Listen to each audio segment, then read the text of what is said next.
नमस्कार, आपण पाहतात रयत संवाद न्यूज चॅनल। सोलापूर येथे 4 हुतात्मा पुतळा येथे माजी सैनिकांकडून कारगिल विजय दिवस मानवंदना कार्यक्रम साजरा।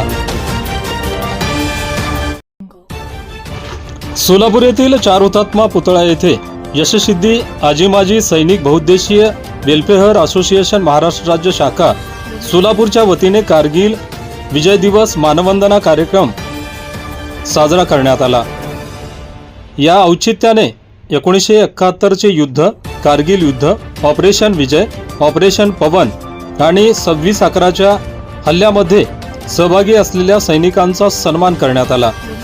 या कार्यक्रमास सोलापूर सहाय्यक पोलीस उपायुक्त अशोक तोरडमल, सहाय्यक जिल्हा सैनिक कल्याण अधिकारी SV पवार, फौजदार चावडी पोलीस ठाण्याचे PI विकास देशमुख, सोलापूर जिल्हा महिला कार्यालयाचे माहिती कार्यालयाचे मिलिंद भिंगारे, कॅप्टन कमलाकर कांबळे आदींची प्रमुख उपस्थिती होती। कारगिल युद्धात शहीद झालेल्या वीर जवानांना यावेळी अभिवादन करून पुष्पमाला अर्पण करण्यात आली। प्रारंभी तिरंगा ध्वजास अभिवादन करून 4 हुतात्म्यांना तसेच पुण्यश्लोक अहिल्यादेवी होळकर यांच्या पुतळ्यांना अभिवादन करण्यात आले। या कार्यक्रमाचे प्रास्ताविक संघटनेचे उपाध्यक्ष शिवपुत्र घटकांबळे यांनी केले। प्राध्यापक वशिष्ठ सोनकांबळे यांनी सैनिकांवर कविता सादर केली। सुरेखा ख्याले यांनी मनोगत व्यक्त केले। सेवानिवृत्त शिक्षिका छाया फाळके यांनी सैनिकांवर कविता सादर केली। सेवानिवृत्त पोलीस उपनिरीक्षक तथा समता सैनिक दलाचे केरू जाधव यांनी यावेळी मनोगत व्यक्त केले। उपस्थित सर्व माजी सैनिकांचा तसेच मान्यवरांचा सत्कार करण्यात आला। या कार्यक्रमास माजी सैनिक रामचंद्र माशाळे, लिंबाजी कांबळे, मनोहर माशाळकर, हिरण्णा धनशेट्टी, महाबोले ज्ञानेश्वर, आप्पासाहेब पुजारी, रविकुमार कुरणे, दिलावर शेख,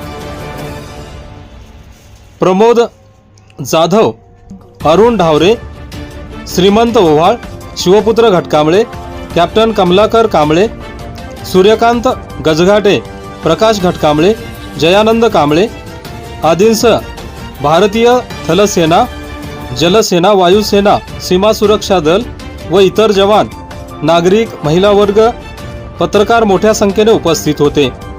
या कार्यक्रमाचे सूत्रसंचालन प्राध्यापिका अंजना गायकवाड यांनी केले।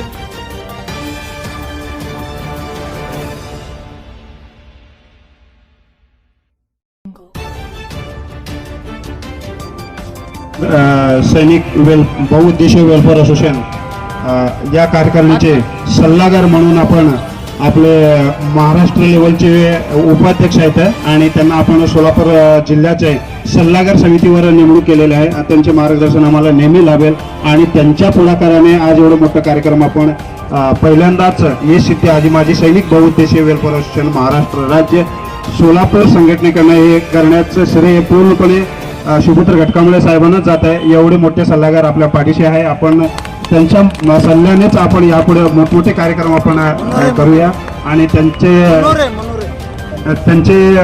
सत्कार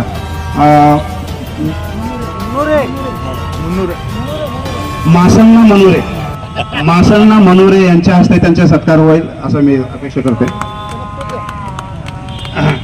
धन्यवाद, थँक्यू घटकांबळे साहेब। या कार्यकारिणीचे सहसल्लागार म्हणून शिवपुत्र घटकांबळे साहेबांना एक सहसल्लागार लागतेच किंवा ठिकाणी काम सांगताना तो इकडे जा म्हणाला एक त्यांच्या हाताखाली एक माणूस पाहिजे आणि त्यांच्यासारखं धडपड करणारा माणूस आम्ही निवड केलेला आहे। सध्या त्यांनी महाराष्ट्र लेवलला ठाणेला खूपच चांगल्या प्रकारे काम करत आहेत आणि सोलापूर जिल्ह्याला काम करतील असं अपेक्षा ठेवून रामचंद्र माशाळे यांना आपण सहसल्लागार म्हणून त्यावर निवड केलेले आहे आणि त्यांचं सत्कार आपण शंभूदेव सुरवशे यांनी करावा असं मी त्यांना विनंती करतो। चला, दोघं एका गावचे आहेत म्हणून टाळ्या वाजवत। ओके, धन्यवाद, थँक्यू। सगळ्यांनी कार्यक्रमाला येऊन खूप छान प्रतिसाद दिलात आणि महार रेजिमेंटने हे काहीतरी एक कार्य करून दाखवतंय, आपण सोलापूरला दाखवून दिलेलं आहे।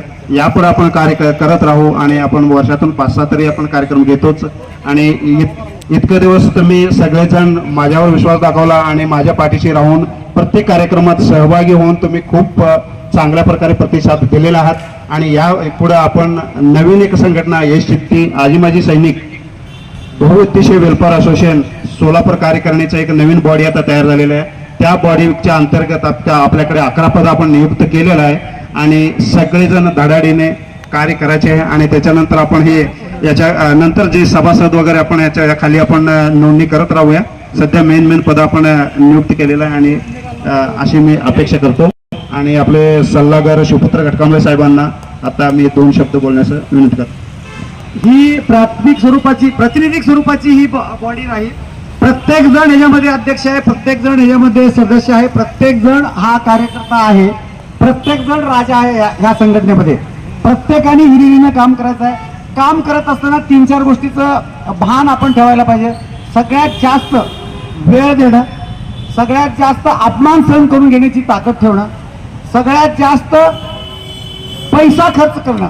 म्हणजे ह्या संघटनेच्या माध्यमातून संघटनेचा तरी पैसा जातोच, वेळ प्रसंगी आपल्या खिशाला सुद्धा झळ पोचते. हा माझा अनुभव आहे मागच्या 5 वर्षाचा.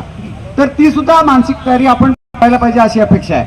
राहिला प्रश्न संघटनेच्या माध्यमातून येणाऱ्या भविष्यकाळामध्ये आपल्या वेगवेगळ्या ज्या योजना आहेत, वेगवेगळे जे कार्यक्रम आहेत ते सगळे आपण सर्वजण मिळून राहूयात.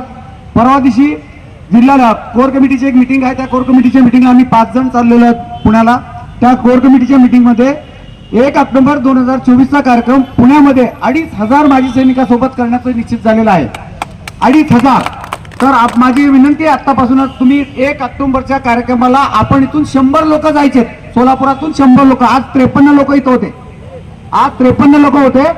तर आपण 1 ऑक्टोबरला पुण्यामध्ये 100 लोक जायचं आहेत आणि 1 जानेवारी 2025ला आपण 200 लोक इथून विथ फॅमिली बस करून आपण भीमा कोरेगावला मानवंदनेसाठी जायचं हे निश्चित आहे. आणि त्याची सगळी वर्क प्लॅन मी बनवलेला आहे. त्या पद्धतीनं वेळोवेळी आपण सूचना देण्यात येतील. हे बघा, प्रत्येक काम पैशाशिवाय कुठली चळवळ जिवंत राहू शकत नाही. आपण